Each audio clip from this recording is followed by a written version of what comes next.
Click subscribe to get latest news and don't forget to press the bell icon. It seems like a no-brainer that illegals would be prosecuted. Just like any crime, if there's no punishment for it, people won't quit doing it.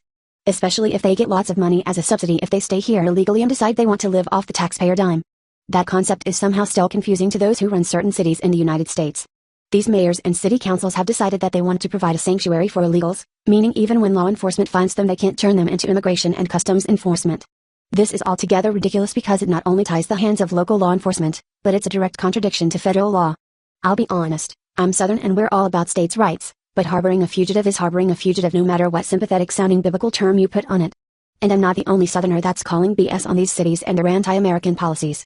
Adkins has been speaking out about politics lately and unfortunately, he's worried that it might be too late for a peaceful end to this critical issue.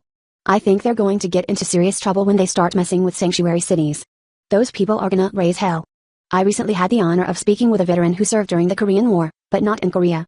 He told me that he was stationed on the Mexican border, trying to keep that part of the country safe from criminals. After all, anyone who commits the crime of entering the country illegally is a criminal. He told me that when they were stationed there, each of them was given a booklet telling what they could and couldn't do. One thing that every citizen was allowed to do, according to that book, was to ask any other citizen to see their identification, at any time. Back then they seemed to have a handle on it being each citizen's responsibility to try and keep the country safe and turn those who were breaking the law into the proper authorities. It's a dark day in our country when there are cities where even law enforcement can't enforce the law. President Trump has been clear from day one that he won't be allowing this atrocity of legal defiance to continue, and AG Sessions reiterated that sentiment in a press conference recently. Attorney General Jeff Sessions is reinforcing threats to go after sanctuary cities, warning the administration may withhold federal crime-fighting funds for 4 places struggling with gun violence. It is the latest threat made by Sessions in his public campaign to force cooperation between local authorities and federal immigration officials. The Justice Department sent letters to police departments in Baltimore, MD, Albuquerque, NM, Stockton and San Bernardino, California telling them if they wanted federal help to root out drug trafficking and gang crime, they'd have to work with federal immigration authorities.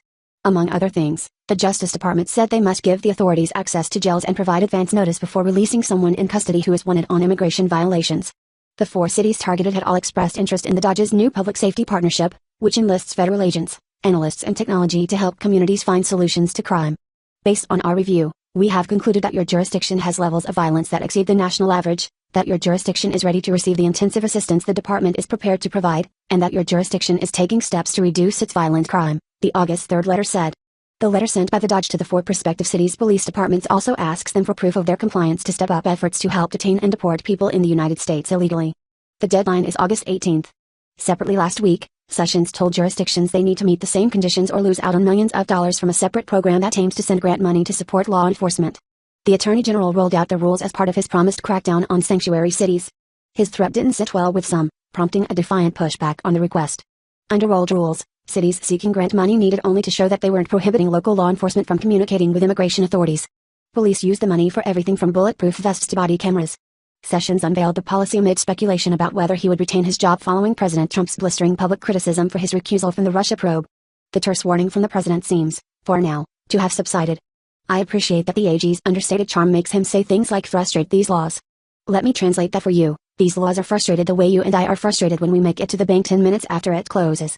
In other words, it's keeping the laws from getting anything done. That charm isn't keeping him from laying down the law to our friends in the offending cities though. It's also not keeping him from telling them what's going to happen if these cities keep endangering their citizens in this way.